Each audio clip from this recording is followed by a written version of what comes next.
Imagine a world where telescopes, instead of distant stars, showed undeniable proof of life on the moon. Lush forests, alien bison, and even bat-winged humanoids. This wasn't science fiction, but front-page news in 1835. What if I told you that for weeks, millions believed it? To understand this audacious deception, we need to rewind to 1830s America, a time of unprecedented scientific discovery and a burgeoning, hungry press. The public was absolutely obsessed with the heavens. Astronomy was the rock star science, with figures like Sir John Herschel, son of the discoverer of Uranus, being household names. Herschel himself had recently sailed to South Africa, setting up a massive telescope, promising observations that would redefine our understanding of the universe. The stage was perfectly set for something extraordinary. Simultaneously, newspapers were undergoing a revolution. The penny press had arrived, making news accessible to the masses, no longer just the elite. Competition was fierce, and to stand out, papers needed sensational stories, things that would grab readers by the collar and refuse to let go. In New York, one newspaper, The Sun, was precisely that kind of publication: bold, ambitious, and utterly unburdened by journalistic scruples. They understood the public's hunger for wonder, for the sublime, for anything that could transport them beyond their mundane lives. They saw an opportunity, a massive, unblinking orb in the night sky, just waiting for a story. Then, starting on August 25th, 1835, The Sun published an article that would shake the scientific world and captivate an entire nation. The headline alone was enough to stop anyone in their tracks. Great astronomical discoveries, lately made by Sir John Herschel, LDFRS, etc., at the Cape of Good Hope. The article claimed to be excerpted from the Edinburgh Journal of Science, though no such edition or any of the described discoveries actually existed.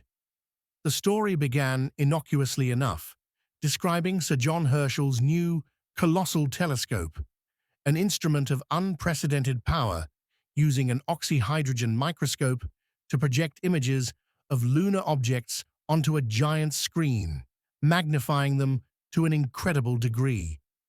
But then, the revelations began. They described a volcanic landscape, stark and beautiful, but soon enough, signs of life began to emerge. First, simple vegetation, beautiful, poppy-like flora along the lunar equator.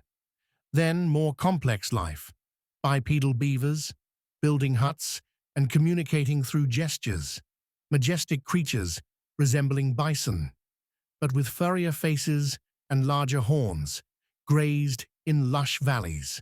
The public devoured every word.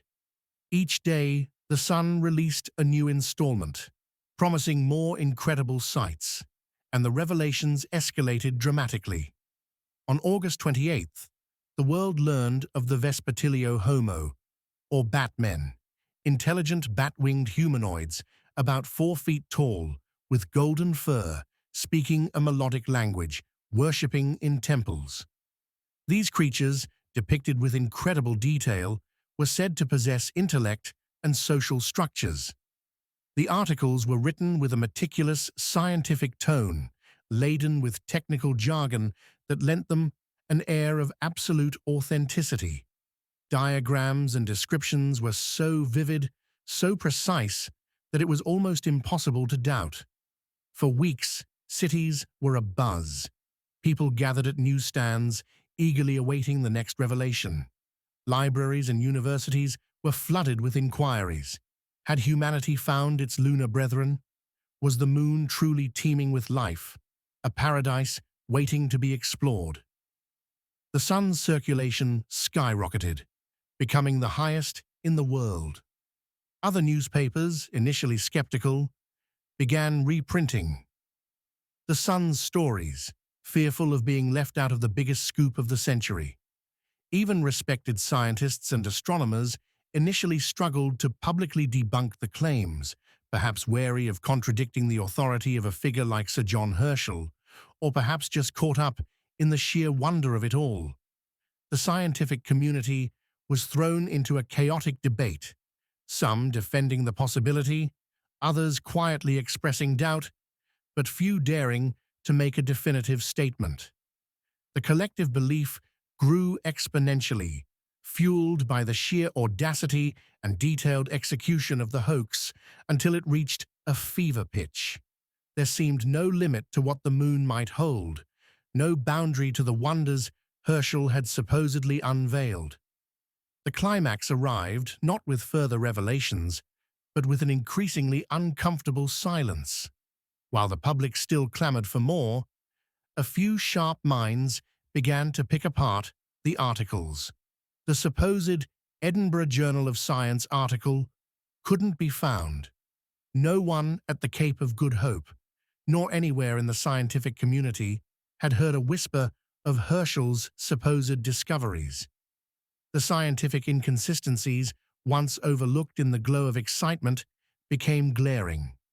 How could such a large telescope be built so quickly, so secretly? How could the moon, known to be atmosphereless, support such diverse life? Then, the dam broke. On September 16, 1835, another New York newspaper, the New York Herald, published a scathing exposé, revealing the Sun's articles to be a complete fabrication. The Sun itself, facing mounting pressure and the imminent arrival of actual scientific dispatches from Herschel, quietly printed a retraction, admitting the entire series was a work of satire, designed to critique certain aspects of naive scientific speculation and journalistic sensationalism. The revelation was met with a mix of embarrassment, anger, and even grudging admiration. Many felt foolish, having been so thoroughly duped. Yet, the ingenuity of the hoax, its sheer scale, and the careful crafting of its narrative was undeniable. The Sun, despite the scandal, came out largely unscathed, its circulation numbers permanently boosted, proving that even a hoax could be good for business if it captivated enough people. The Batmen of the Moon faded from the headlines, but not from memory. The episode became a cautionary tale, a stark reminder of how easily public imagination could be manipulated, how a compelling story could override critical thinking, and how the nascent power of the press could shape and warp collective reality. To this day, the Great Moon Hoax remains a fascinating, almost unbelievable chapter in history. It wasn't just a simple lie, it was a masterclass in psychological manipulation, exploiting the human desire for wonder, for the extraordinary, and for definitive answers in an uncertain world. It served as an early, potent lesson in media literacy, long before that term even existed. It forced people to question the source, to scrutinize claims, and to understand that even the most reputable-sounding information could be entirely fabricated. In an age dominated by unverified information and viral misinformation, the story of the Sun's Batmen feels eerily relevant. It reminds us that the human mind, eager for connection and meaning, can be surprisingly susceptible to narratives that align with its hopes and fears, regardless of their factual basis. The moon still hangs in the sky, barren and lifeless as we know it, but for a few glorious weeks in 1835, it briefly hosted a vibrant, impossible civilization. And in that brief period, it revealed more about the human condition, about our dreams and our gullibility than any telescope ever could. If you want more stories of audacious